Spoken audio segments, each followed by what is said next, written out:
छत्तीसगढ़ में कांग्रेस ने ईडी की कार्रवाई के खिलाफ खोला मोर्चा। रायगढ़ में कांग्रेस कार्यकर्ताओं ने पूर्व सीएम भूपेश बघेल के बेटे चैतन्य बघेल पर ईडी की कार्रवाई के विरोध में कोतरा रोड स्थित महाराणा प्रताप चौक पर आर्थिक नाकेबंदी करते हुए 2 घंटे तक धरना दिया।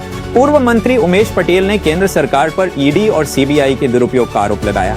उन्होंने कहा कि जैसे ही कांग्रेस अडानी पर सवाल उठाती है, वैसे ही ईडी की रेड हो जाती है। पटेल ने यह भी साफ किया कि अडानी समूह को अनुमति केंद्र सरकार ने दी है, राज्य सरकार नहीं। यूनाइटेड न्यूज ऑफ एशिया के लिए रायगढ़ से विपिन सवानी की रिपोर्ट। किस तरह की क्या पूरा मामला है? देखिए, आर्थिक नाकेबंदी आज कांग्रेस पार्टी के द्वारा की गई है और जिस तरह से ईडी सीबीआई का दुरुपयोग छत्तीसगढ़ में लगातार हो रहा है, उसके विरोध में ये प्रदर्शन किया जा रहा है। क्योंकि जब अडानी के खिलाफ कांग्रेस पार्टी स्टैंड ली है, ईडी के द्वारा कांग्रेस पार्टी के किसी न किसी नेता के ऊपर कार्रवाई की गई है और इसी तारतम्य में इस बार हम लोगों ने विधानसभा में तमनार का मुद्दा उठाया और उसी के दूसरे दिन ईडी की कार्रवाई हो जाती है।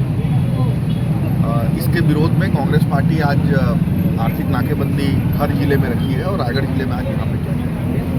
अभी कुछ देर पहले ओपी चौधरी ने प्रेस वार्ता करके अपने विकास गिनवाया था और आप पे भी आरोप लगाया था कि आप महाविद्यालय खोले हैं लेकिन भवन नहीं बनवा पाए।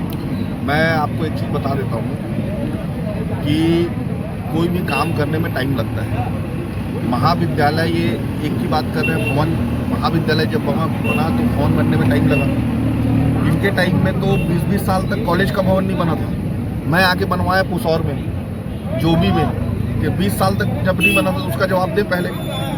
सिर्फ आरोप लगाने से क्या होता है? टाइम लगने का काम है। स्वीकृत हो गया था जिस भवन का काम, उसको 2 साल से क्यों रोके हैं? क्यों रोके हैं? जब यहाँ जमीन हम लोग तय कर दिए थे टेमटेमा के पास, तो जमीन पे स्वीकृति पे क्यों अड़ंगा डाल रहे हैं? अगर मैं पोल खोलने लग गया हूँ तो बचेंगे नहीं। लेकिन जिस तरह से डीएमएफ विकास की बात करते हैं, किससे कर रहे हैं विकास? सीएसआर के पैसे से, डीएमएफ के पैसे से धज्जियाँ उड़ा रही है नियमों के। जहाँ जिस जगह पे माइनिंग हो रहा है, तमनार में, धर्म जयगढ़ में, वहाँ खर्च करने के बजाय रायगढ़ शहर में हो रहा है। उनके नेता ही आरोप लगा रहे हैं भैया, रवि भगत। वही तो मैं बोल रहा हूँ, ये सिर्फ आरोप नहीं है, क्योंकि उनके नेता ही लगा रहे हैं ये आरोप, तो कहीं ना कहीं सत्यता तो है। ओपी चौधरी जी ने 5 बिंदुओं में कांग्रेस से सवाल पूछे हैं कि जो महाजनों की जो जमीन है। देखिए, सबसे पहले तो ज्ञानवर्धन कर लीजिए। राज्य सरकार कभी भी अप्रूवल नहीं देती है, अप्रूवल देती है सेंट्रल गवर्नमेंट। सेंट्रल में किनकी गवर्नमेंट है पिछले 10 साल से? ये जो बात को डाइवर्ट करने के लिए सेंट्रल गवर्नमेंट की बात को स्टेट गवर्नमेंट पे ला देते हैं। ये जो अप्रूवल मिला है, ये मिला है पर्यावरण का जो अप्रूवल होता है, ये राज्य सरकार नहीं देता है, ये केंद्र सरकार देता है। तो केंद्र सरकार के अप्रूवल है। हमने तो वहाँ 75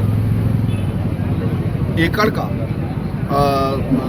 वन अधिकार पट्टा दिया है। तो अगर वो जंगल को काटना रहता तो 75 एकड़ का वन अधिकार पट्टा कैसे देते? बात को घुमाने के लिए इस तरह की बात कही जाती है। मैं सीधा ये है कि जिस तरह से युक्तिकरण के बहाने हमारे युवाओं को ठगा जा रहा है, 40,000 पद हमारे समाप्त कर दिए गए। जिस तरह से यहाँ कोयले में अभी कमीशन चल रहा है, रायगढ़ के आप लोग की भी बहुत सारी मजबूरियां हैं, बोल नहीं पाते होंगे, लेकिन मैं बता रहा हूँ, जिस तरह से कमीशन चल रहा है, जिस तरह से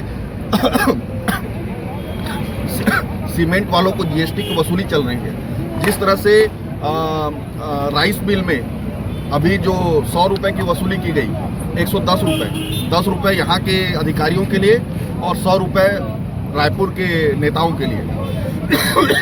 ये सारा काम इस सरकार के अंतर्गत हो रहा है, ये मेरा आरोप है और अगर आप चाहो तो प्रूफ भी कर सकता हूँ। पिछले 6 सालों में ऐसा देखा गया है कि आपने ओपी चौधरी पर कभी खुलेआम आरोप नहीं लगाया, उन्होंने आपको लगा। मेरा नहीं हुआ। हाँ। भैया, आपको ये बताऊं, आप जाके रिकॉर्ड को पता कर लीजिए। 100 करोड़ काम हुआ है मेरे विधानसभा में, बहुत छोटे छोटे काम जो गांव के रिक्वायरमेंट के हिसाब से। स्कूल बिल्डिंगें बनी हैं, 56 स्कूल नए बिल्डिंग बनवाया था मैं, ठीक है।